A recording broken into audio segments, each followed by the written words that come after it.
Many of us here in this room tonight have probably been embarrassed at one point or another by our parents, right?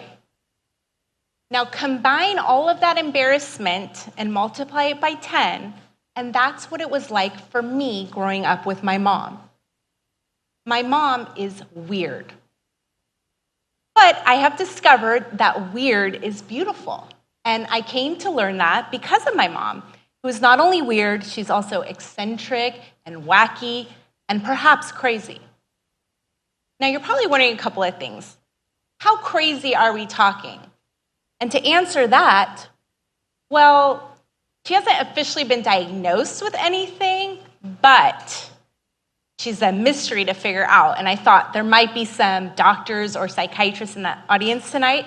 Maybe you can help me figure her out, and I would appreciate that very much. My dad used to always say that we should donate my mom's brain to UC-Irvine so that your science department could see if she's actually an alien. They've now been divorced for 30 years, and he missed out on the chance to see that weird is beautiful. And you're also probably wondering, what kind of person would get up here on stage and call her mom all of these names out loud? And to answer that, well, names like weird, crazy, eccentric, wacky, these are all words that my mom proudly uses to describe herself. So I assure you she is not offended. She knows I love her very much, so you shouldn't be offended either. Let me give you some examples. My mom's kind of a mad scientist. She's always trying to invent something new or find new uses for something, and then she tries to get me to take these inventions to Shark Tank so that she can get rich. True story. Let me show you some of these inventions. To you, these may look like a pair of shoes with socks pulled over them, but to my mom, this was a system she invented to clean her floors while doing aerobics. To you, these may look like some very dirty sheets hanging up outside. To my mom, this was the system she invented to catch the fruit before it falls to the ground. The neighbors did not like this very much, and a few complaints led to my mom coming home one day, and to her surprise, her trees were completely cut down. The neighbors definitely thought my mom was weird. You can imagine that growing up for me as an insecure kid, how much anxiety all of this gave me. It was hard enough for me because I looked nothing like everyone else in our town, which was mostly Caucasian, and I wanted desperately to fit in. But having a mom who gave zero hoots about the opinions of other people made it very hard for me to fit in. And if my mom was up to something unusual, it was a small town. I would usually have to hear about it. I'd get calls from people that knew us, and they would say things like, "I saw your mom having a picnic on the sidewalk by herself," or "I saw your mom dancing in public for no reason," which is something she actually loves to do. One time, there happened to be construction workers at our house playing country music, and my mom decided to spontaneously break into some country dance. You should have seen the look on those construction workers' faces. They did not know what to think. And my mom, she didn't care because she was too busy enjoying herself. So you can imagine how I was always embarrassed or ashamed and having anxiety. And don't get me started on the anxiety I would get when it was time for a new boyfriend and I to introduce our families to each other. That was the stuff of nightmares. But over the years, there were some well-meaning adults, and they would try to comfort me. You know, I had a neighbor, she would tell me, "Oh, don't worry about your mom. She's just from the old country. That's just how they act over there. That's her culture." And I would say, "No, that's not her culture. My mom is from Iran, where women are covered from head to toe. They do not feel liberated enough to dance in the street or nap in public," which is another one of my mom's favorite things to do. Okay, so no, that is not her culture, believe me. And then on two separate occasions, two totally different neighbors sat me down and said something like this: "Avijah, your mom is getting old, and we think she might be entering into the Alzheimer's phase of life. And I just wanted you to be aware so that maybe you can get her some help. Some of the other neighbors said that they saw her eating fruits from other people's trees, so we think she might be confused and you might want to consider getting her help.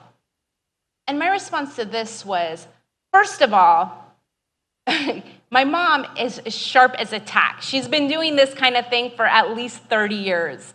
So no, this is not some new phase of brain decline. In fact, the day that my mom stops doing stuff like that, that might be the day that I'd be afraid she has Alzheimer's.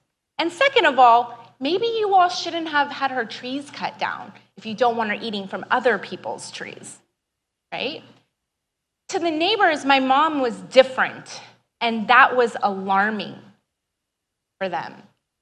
But where did we get all of this pressure to act normal all the time? Why do we feel more comfortable when we can put others inside of a box of normal, acceptable behavior? And why do we put ourselves inside of that box too? My mom was a professional ballet dancer in the National Ballet of Iran during the time of the Shah. Then the Islamic Revolution happened and it became illegal for women to dance. She had to abandon her life and her career and escape Iran and fled here to the United States because she broke free of the box imposed on her by the Islamic regime. And then here in America, others, including her own daughter, tried to put her inside another box of normal, acceptable behavior. Well, what if we can approach people who are different and weird with generosity and acceptance? Maybe if it's your instinct to call the cops if you see an old lady eating fruits from your trees, if you have extra fruits to spare, why not bring her a basket and say bon appetit? You might find that if you spent 10 minutes with that person that you think is weird, that they're actually interesting, and that a lot of eccentricity has a brilliant side to it. My mom was considered a disciplined and accomplished artist in her field of ballet, and her craziness might have had something to do with it. It's common knowledge that throughout history there are many examples of eccentric creatives. The list is long. It includes Tesla and Van Gogh and Beethoven. And I'm not saying my mom is a creative genius like them. She might say that, but that's not what I'm saying. I'm saying I've done some research and I found that creative people actually tend to have certain personality traits. They're more open to new experiences. They tolerate more ambiguity. Their brains are more fluid and nebulous, and they can see things in a fresh and new way because they're not as tied to preconceived notions. And while that may sound great to be a creative and original thinker, they also face a lot of criticism and rejection if their ideas are seen as too unconventional. The very traits that made them creative actually can make them seem odd and strange to others. But what if we can encourage and embrace the weirdness in people? We seem to do this if the people are rich and famous celebrities, like the Steve Jobs and the Lady Gagas who are weird. Then we think their weirdness is brilliant. But what if we can do this earlier in life for the rest of us? What if we can feel vulnerable enough to be our true self and to pursue our interests no matter how out of the ordinary? We've all been guilty of judging others, and we've all been judged ourselves. I know that I've been told to tone it down on many occasions by well-meaning friends if I was being too extra or dressed too flamboyant. And I've judged others as well. As you know, I've been my mom's harshest critic. Growing up with her, she was one of the most creative and unique women I had ever met. And instead of learning something from her ability to be fearless and to be herself no matter what anyone said, I spent my life wishing she was somebody else. I used to ask myself all the time, why can't my mom be more like June Cleaver or Martha Stewart? Or why can't Kris Jenner be my mom? I would be so rich by now.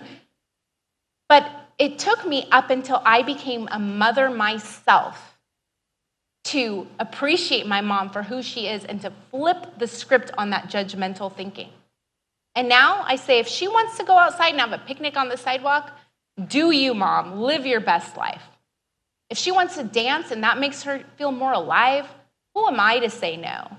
I encourage that. I wonder every day how our lives would be different if I had been her advocate all along instead of embarrassed. How would our relationship be different? And for you all, how would your lives be different? Your parents, your friends, your children, if we all embraced and encouraged the weird in each other. We are all capable of transcendent thoughts and creations, and maybe we're holding ourselves back and holding others back. And I wonder, as a society, how many opportunities are we missing by not embracing the weird and not encouraging people to pursue their interests no matter how unorthodox? I encourage all of you to not care so much what other people think, and to be yourself and express yourself how you want to, and to give other people the freedom to do the same thing. You never know. If you encourage people to pursue their interests, they might become the next trailblazer. They might discover something. Do I think that Mark Cuban from Shark Tank is going to give my mom millions of dollars for her inventions? No. But like I said, it doesn't hurt to tinker. You might discover something. Next time you're at the airport being charged to check a bag, don't you wish you had this coat my mom invented?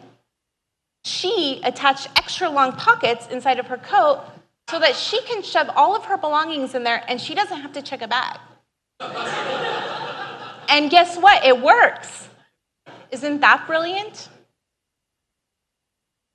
I know there are many others like myself who would love to hear your stories about your unusual creations or your strange relatives. Find us and let's have this dialogue about how weird is beautiful. And finally, I'd like to end with a quote from Maya Angelou, because who can argue with her? If you're always trying to be normal, you will never know how amazing you can be. Thank you.